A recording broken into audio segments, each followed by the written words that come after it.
Hey, what's up, yo? Uh, well, it's been a long ass time since I did a vlog.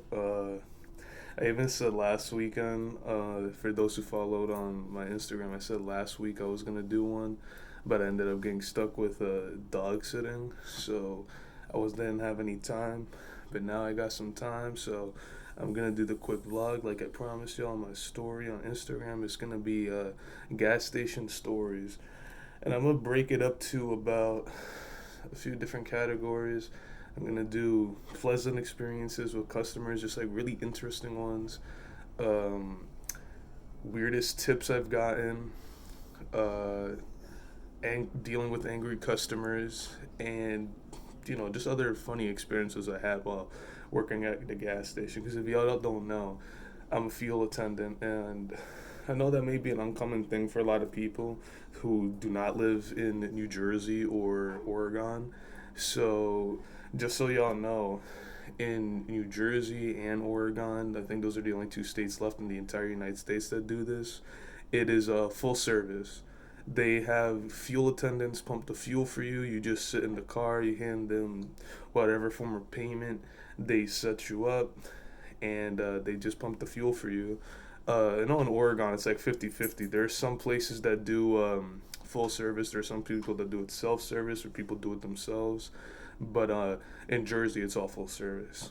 Anyways, I'm gonna start off with the pleasant experiences I've had while I was at the pumps. Now, there are a lot of people that you'll meet working at the pumps. Whether you're making a six-figure salary or you're collecting welfare checks, if you have a car, at some point it's gonna need to have gas in it. So you meet people from all walks of life, and you just meet a bunch of. It's just really interesting because for 5 minutes or so, this complete stranger that you know, you have to interact with them, and these interactions can just go any way. A lot of these interactions can be very pleasant, like the ones I'm about to describe, and a lot of these other interactions can be very, just very bad. You just hate it. You don't want to deal with them. You just want to pump the gas and get them the hell out of there because you don't want to even see them again. Anyways, let's start with the pleasant experiences. Now, one of the first experiences that I had in training, there is this one lady, and I wasn't doing so well. I was still learning how to count the money and making sure I wasn't ending up short. And I was making sure that I was getting to all these customers in an orderly fashion. I wasn't trying to mess anything up. And doing that when you're finally on your own is just, it's really scary. And because you don't know how to do some of these things exactly. You don't know exactly how all the systems work yet. So you're gonna be fumbling over your words. You're gonna be fumbling the money. You're gonna be messing a few things up. But there is this one lady who, when she pulled up, did the typical thing. Oh, so what kind of fuel we getting today? Cash or credit? The whole nine yards. Should fill up on regular cash, and that was arguably like the bane of my existence for a while. When the customer says fill up on cash, you don't know what's gonna stop at, and you don't know how much they're gonna get. So you have to just set it to fill up. And I still get this fear. You sometimes think people won't have enough money to pay for it, and then you're just like, well, if they don't have enough money, then I have to go through this fucking headache of a process. Make sure that they don't leave. Make sure they figure out a way to pay for it, because if they don't pay for it, this is gonna come out of my paycheck, especially if it's a cash transaction. So I'm not trying to deal with that. But she had enough money in the end, but I started to mess up on the change because it stopped at, like, I think it was like $33, and she handed me a 50. And listen, I know y'all think I'm smart, but I'm pretty terrible with numbers, especially then, because I didn't really know how to handle the money. So I gave her back incorrect change. I think I gave her, like, I don't know, maybe like $30 back or something like that, which that was gonna come out of my paycheck. She's like counting it. She's like, "Oh, this is messed up. Like, here you go. I fix it. Like, here you go. Here's the number that you want to give me." I ended up giving her back the right change after she showed me what I was doing wrong. And on top of that, one sec, she gave me my first tip. I know it's pretty stupid that I hang this one up on my wall, but This one was the very first tip I've ever made while working at a gas station, and it came off of a pretty pleasant experience because she was very understanding. She was very nice, and I felt that I should just remember that instead of spending that tip. I just remembered it because that was the very first one I made. Now, besides that, I mean, I mess up on chains here and then, but nothing too crazy. Like I'll maybe give an extra dollar or something like that. The one thing you always have to make sure you're handing out change is that the bills are not stuck together because it's very easy. Like say somebody got a $30 worth of gas and they hand you $100 bill, right? And you have change. You can like you have enough change to give them back for it. If you're not careful with it, you can like you're getting 320s and just 110, right? You're going through your belt and you're just trying to get the exact amount. You could accidentally give them back 420s. 420. But fucking you could accidentally give them back 420s because one of the bills was stuck and now you're $20 short. And guess what? Any tips that you made, right? Any tips that you made, that's got to be put on hold because now you're $20 short and that comes out of your that you got to pay it up. If you're like $5 short, they don't get mad at you. Like if you're like a couple dollars short, they're not gonna be getting mad at you at all. But if it's a habit, well, not so much a habit, but if they see you getting short on your money when you're turning in the money at the end of the day, if they see you being short on a daily basis, like constantly, they start to get suspicious over it. So then they start to call you out. It's like, are you skimming us? Like, are you just taking a few bucks off the top? Even like it's like you can't be doing that, and that's true. You can't be doing that because that's their money. It's not yours. But if it's like every once in a while, it's like, oh, did you get your tips confused? But it's like, don't worry about it. But if it's in excess of $5, if it's $10, pay it up. If it's $20, pay it up, and that shit's gonna sting. That shit hurts because you sat out there for 8 hours in this fucking summer heat, busting your ass, dealing with fucking annoying ass customers, and now you're losing money. So, it's a pretty shitty feeling. So the fact that this woman was like able to just, no, that's not right. Here, that's the right amount. And then here's a tip. And it's like, it's like, I'm really sorry. I just got off of training. I'm still learning. She was very understanding. Now, anyways, before I go on off on another tangent, let's go with other pleasant experiences. So, whenever I see a police officer or I see somebody in the army, because that's where I'm starting to kind of gear my career towards. Like I love entomology, do not get me wrong, but for me to do something that I can make a living out of in it, I have to be smart, which I'm not. It's something that I really can't do. Like if I want to teach it, you can't really teach entomology in a high school class mainly. You'd have to do something like that could just be like a subject that you could teach in it, but you'd have to teach other stuff.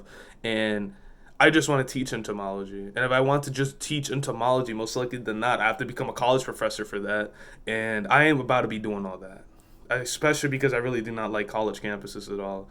That whole atmosphere is just not for me. I don't like the scene of it. It's just, ugh.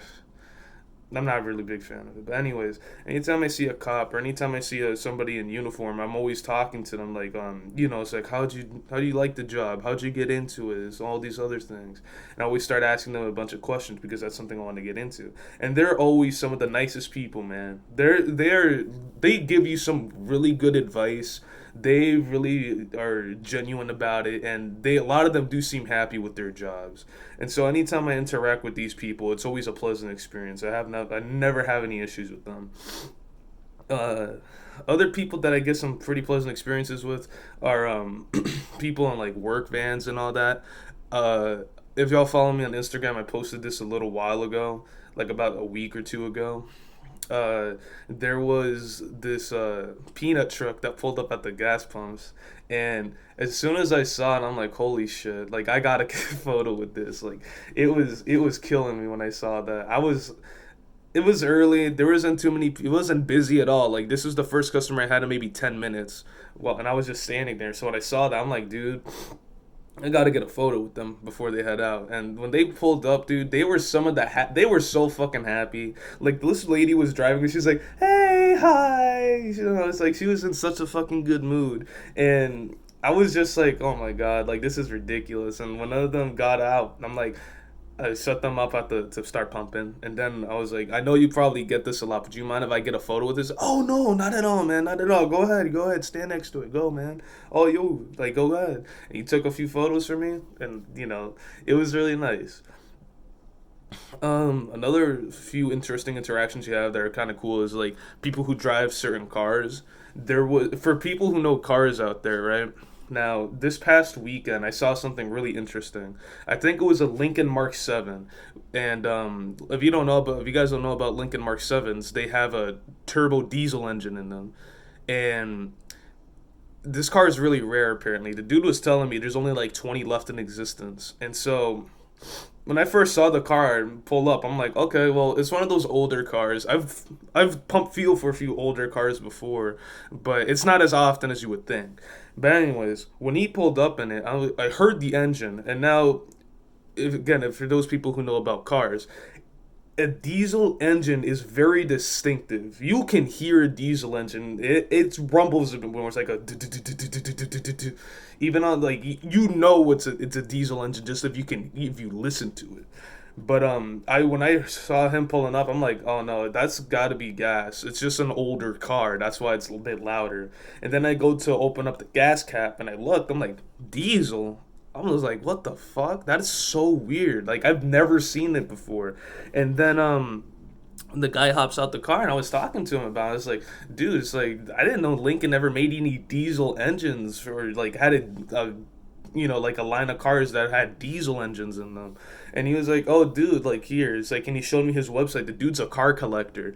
And he was like, you see that? This is the car that you're fueling right now and I have another one. I have two of them and there's only 20 left in existence. So this dude got some money.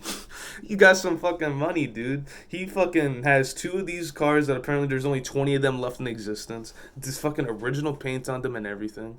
And this nigga was like, he was just really nice to me. And he even gave me a $5 tip at the end of it because, he was just in that much of a good mood.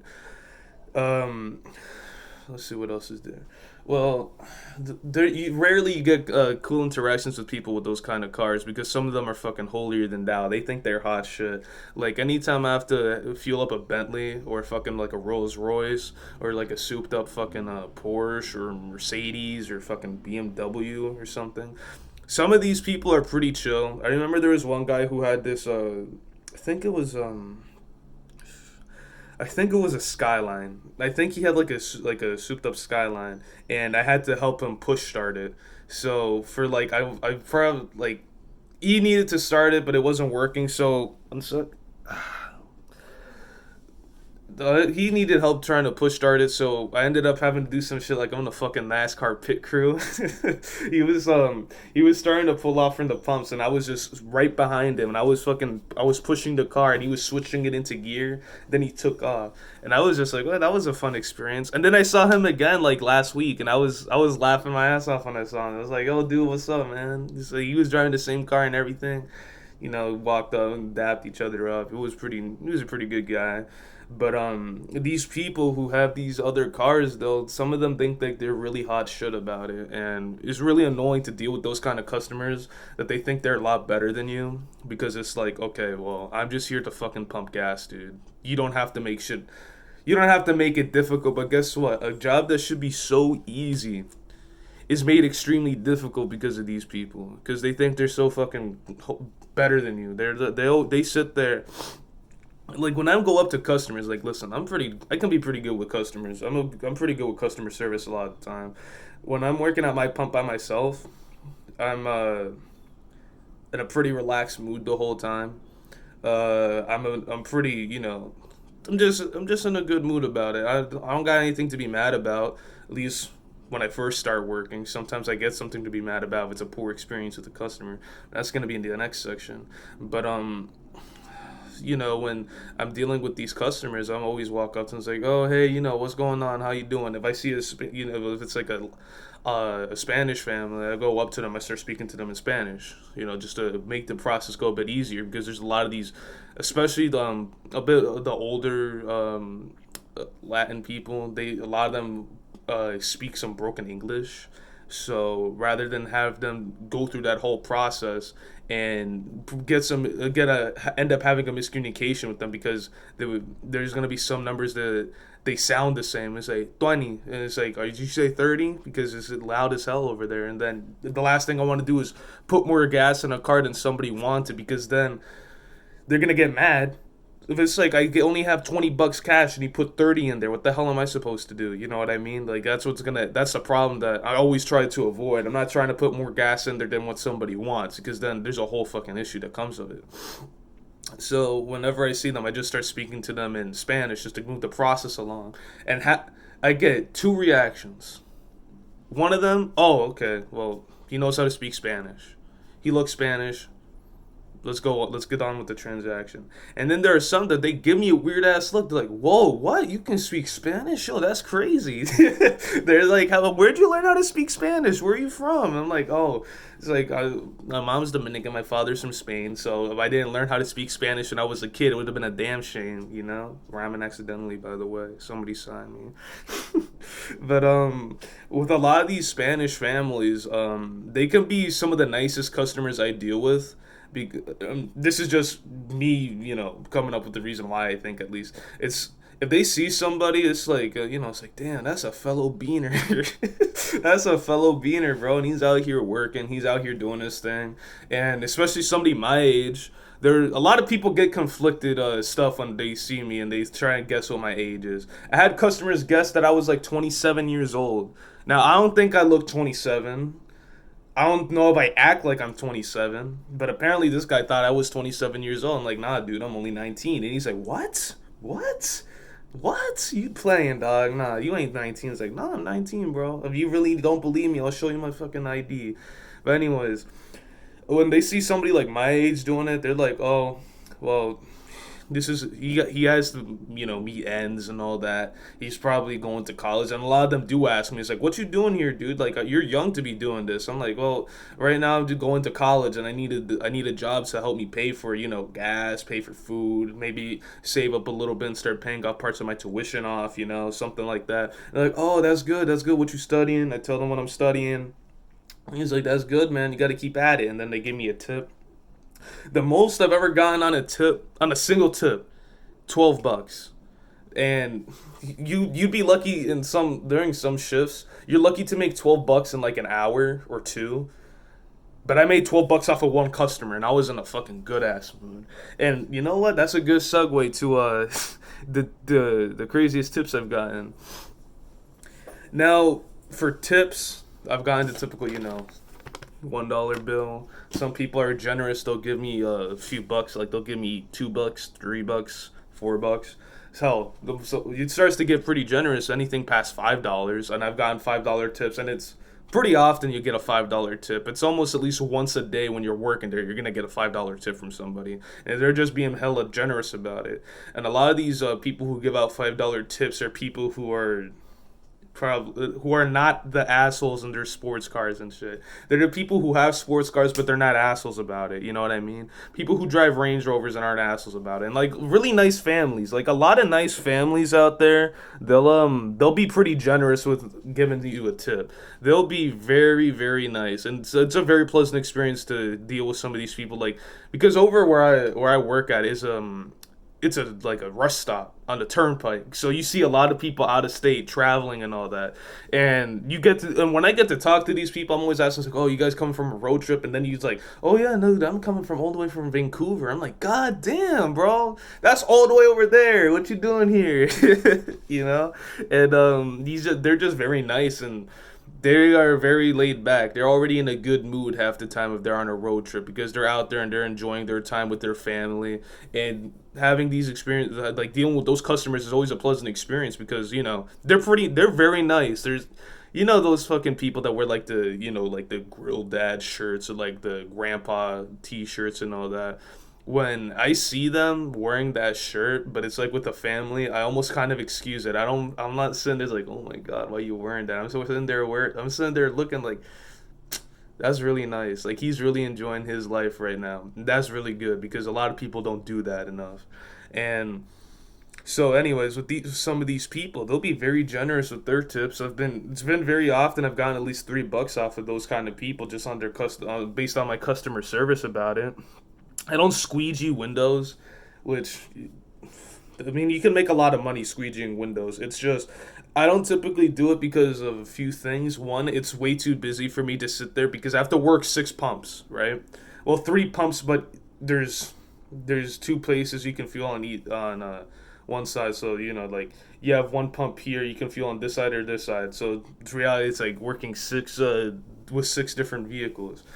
I'm not going to be squeegeeing one window because I have all these other customers to get. You know what I mean? So that's out the window. So I never squeegee just because I want to make sure I'm not having anybody wait. I'm very quick with my pumps. I go there, boom, boom. You cash your credit, set them up hella fast, get the right grade of fuel, or if it's diesel, then set them up. Then once it's done, pay up and they're gone. Like my line always moves really fast because I don't squeegee and I don't waste time unless there's a customer and if it's dead, I will sit there and I'll talk to a customer if I'm in a good mood. I will sit there and I've had so many conversations with customers that are like going for 5 minutes or something like that. And hey Max, what you doing over there? Sorry, like Max just woke up. Maxwell, Max, hey Max, what's going on? Hold up.